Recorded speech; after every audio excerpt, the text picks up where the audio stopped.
Hi guys, welcome back to our channel. Tingnan natin ang Mega Lotto 645 results last April 23, 2025.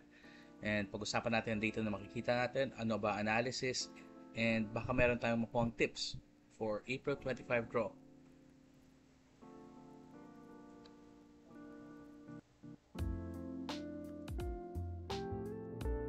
So ang Mega Lotto 645 natin ngayon may jackpot price of 13,231,485 pesos.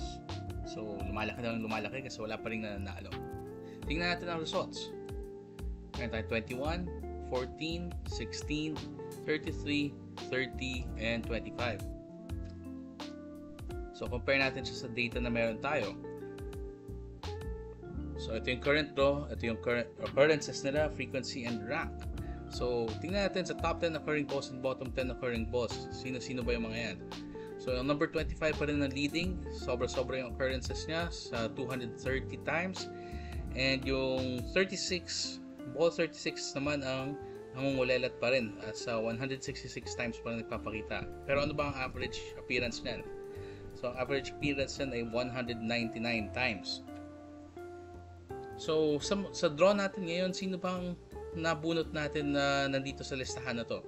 So meron tayong dalawang nasa bottom 10 occurring balls, yung number 14 and 16. Mukhang ito ay mga bottom na humahabol na ngayon. Tinatry nilang humabol sa average. Actually malapit-lapit na rin naman sa average ng number 14 at saka 16. Actually, yeah, malapit na lang talaga actually naman yan.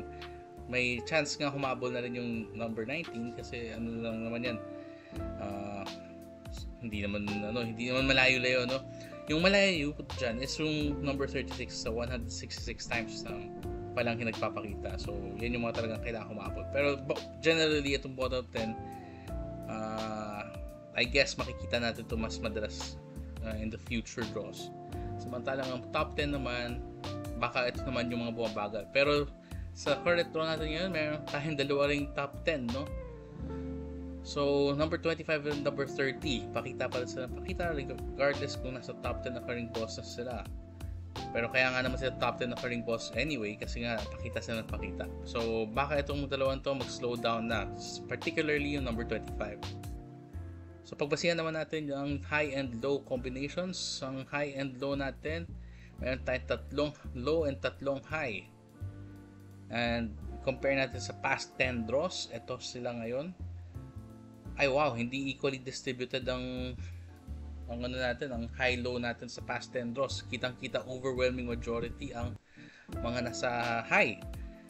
So kita nyo, 4 na beses nag-majority ang high, isang beses lang nag-majority ang low, tapos meron tayong super majority na high. So siguro it's safe to assume na possibly mag-majority low na or super majority low naman. Kasi nga, para lang humabol-habol dun sa average ng past 10 draws natin.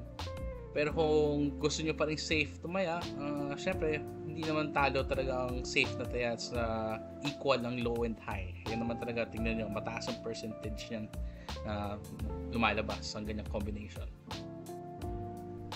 Pero, judging by the past 10 draws, mukhang kailangan ng humabol ng low. So, tingnan naman natin ng odd-even distribution. So, meron tayong equally distributed na tatlong odd, tatlong even. And sa past 10 draws naman, ito yung comparison natin sa kanila. Merong dalawang majority even and dalawang super majority even. So, mababa ang low din dito.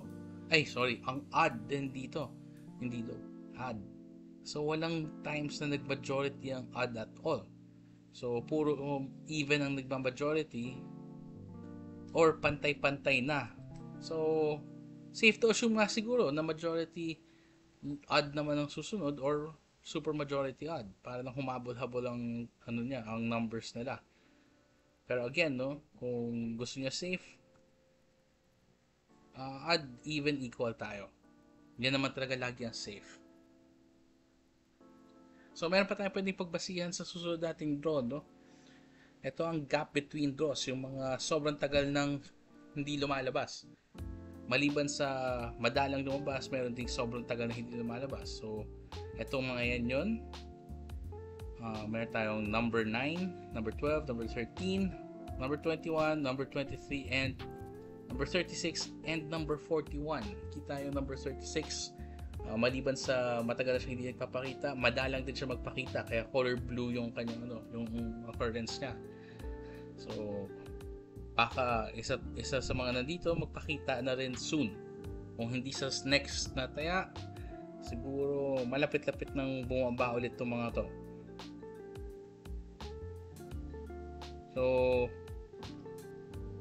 ano ba? Ay, tingnan nyo, makikita natin, no? Ito pala yung previous na draw before nung April 23. So, nung April 23 na, bumaba yung number 21. So, wala na pala yung number 21. So, yung natitira na lang pala is yung number 9, number 12, number 13, 23, 36, and 41. See, kita nyo na, humabol yung, yung nasa malayong draw gap din na isa, no? Which is yung number 21. So, ngayon, ito na rin yung pagbabasihan nyo, which yung 1, 2, 3, 4, 5, and 6 numbers. Hindi na siya 7. So, to summarize, itong mga to, pwede nyo gamitin na charts itong mga to para mapagbasihan kung ano yung gusto nyong itaya sa susunod na draw mamaya. Baka kayo yung manalo. Tingnan nyo na lang ito, i-pause nyo dito yung video and i-observe nyo kung ano yung makikita nyong patterns. So, meron tayo dito large draw gap top 10, pero hindi na ito top 10, no? Bumaba na tayo sa 6. Meron tayo top 10 occurring balls, bottom 10 occurring balls, yung odd even distribution at saka yung low high distribution.